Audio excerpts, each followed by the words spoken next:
Para falar com o Theo Cury sobre esse assunto. Theo, a gente já sabia que o clima é esse, né, com relação a esse tema. O ministro Gilmar Mendes expõe o tamanho da resistência no Supremo Tribunal Federal e um pouco do que pode vir de reação?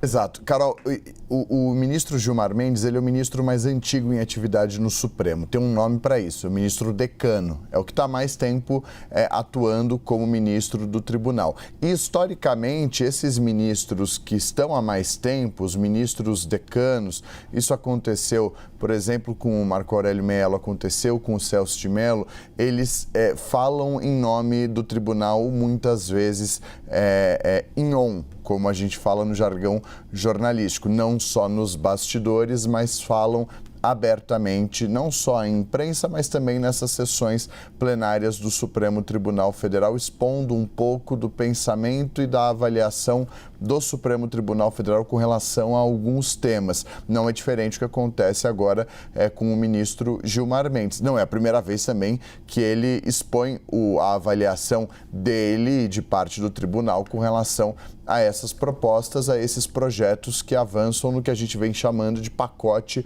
anti-Supremo Tribunal Federal lá no Congresso Nacional. Essa mesma comparação com a ditadura Vargas já foi também mencionada, por exemplo, pelo ministro Luiz Roberto Barroso, lá atrás, quando o presidente da Câmara dos Deputados, Arthur Lira, destravou essas propostas em reação à decisão do Supremo de suspender a execução das emendas parlamentares, daquelas modalidades diferentes de emendas parlamentares, uma decisão individual do ministro Flávio Dino, que depois foi referendada por todos os ministros do Supremo, mostrando que a avaliação interna, a gente já trazia aqui essa informação também, não só com as informações públicas de alguns ministros, e os principais ministros a se manifestar com relação a esse sentido são o ministro Gilmar Mendes, decano do STF, e o ministro Luiz Roberto Barroso, presidente da Corte, mas eu e Luísa Martins também conversando com outros ministros do Supremo, esses em caráter reservado.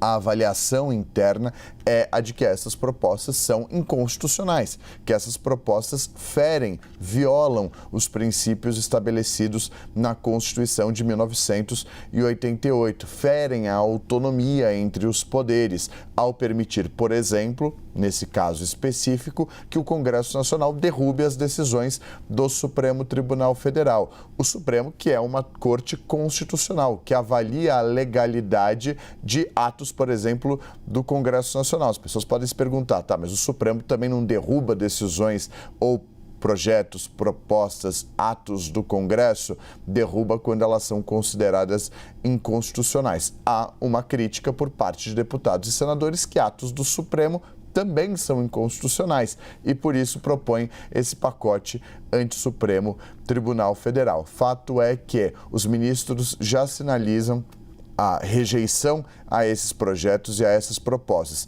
Por que isso é importante vocalizar isso? Porque já indica o que acontecerá caso essas propostas e esses projetos sejam aprovados no Congresso, se questionados no Supremo, muito certamente serão derrubados pelos ministros.